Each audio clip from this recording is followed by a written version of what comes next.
Hello there, this is Tyrone Taylor with Junkers101.com.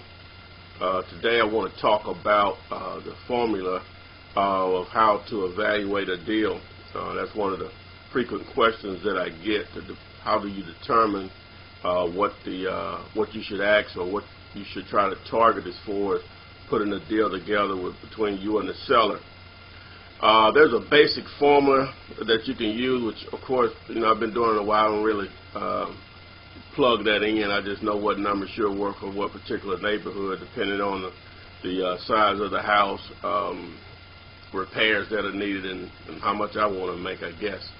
But the basic formula, which hopefully here, this should be on YouTube, with their annotations, I can simplify it for you with me explaining it. But we're going to take a house that's worth $100,000. When I say it's worth $100,000, I mean that's what the house would be worth in excellent condition. Now you have to have a source to be able to determine what the value of the property would be. And the only thing you can do is use some of the free services, which those are not as good as some of the paid services in my opinion. But you have Zillow, cyberhomes.com, housefront.com. My personal preference is realquest.com. Now these services are only as good as the information that the county that you're doing evaluating properties in will provide. If the county doesn't keep good records, then the service is only going to be as good as the records that they provide. So you have to keep that in mind.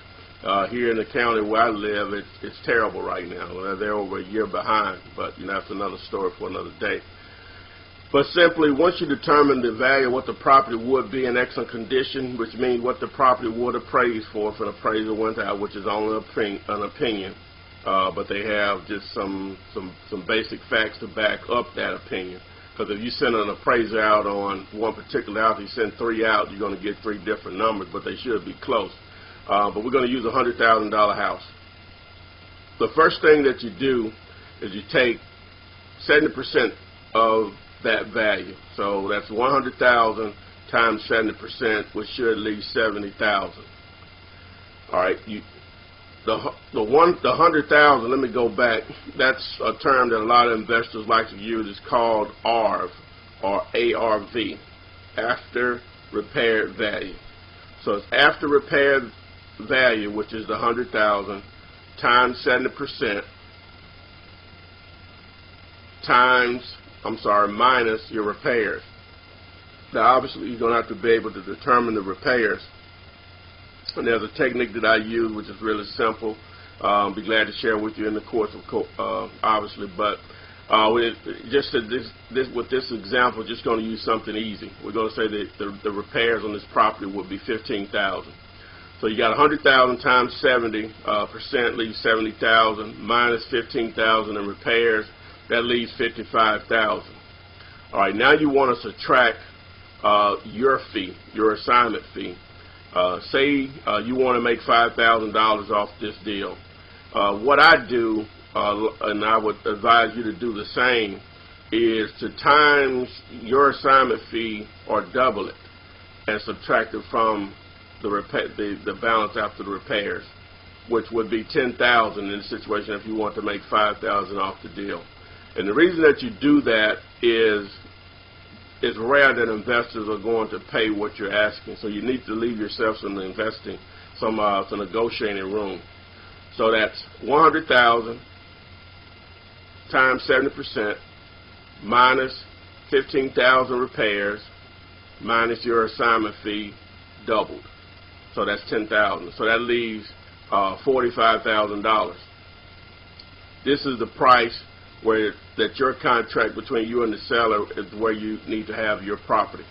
The contract should read $45,000 or less. Obviously, you want to try to get less if possible. You can negotiate a better deal. Because whenever you market the property back to investors, the minimum that you'll market the property for is that $55,000. Because as I said, you need to have some negotiating room. I would probably actually do around 58 or so.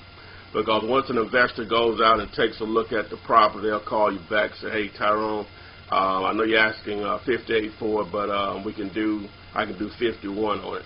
I'm all over that.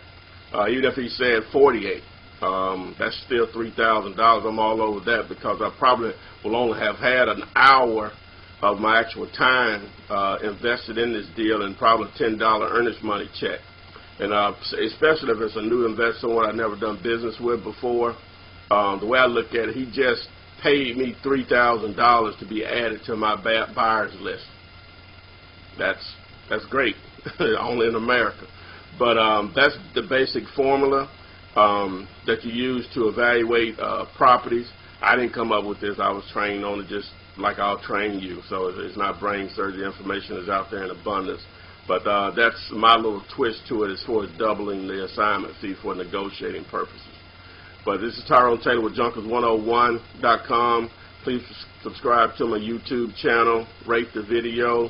Definitely visit Junkers101.com for more audios on investing tips and also deals that I've done. Obviously, there are more videos at my channel, Teach Me Flipping, here on YouTube.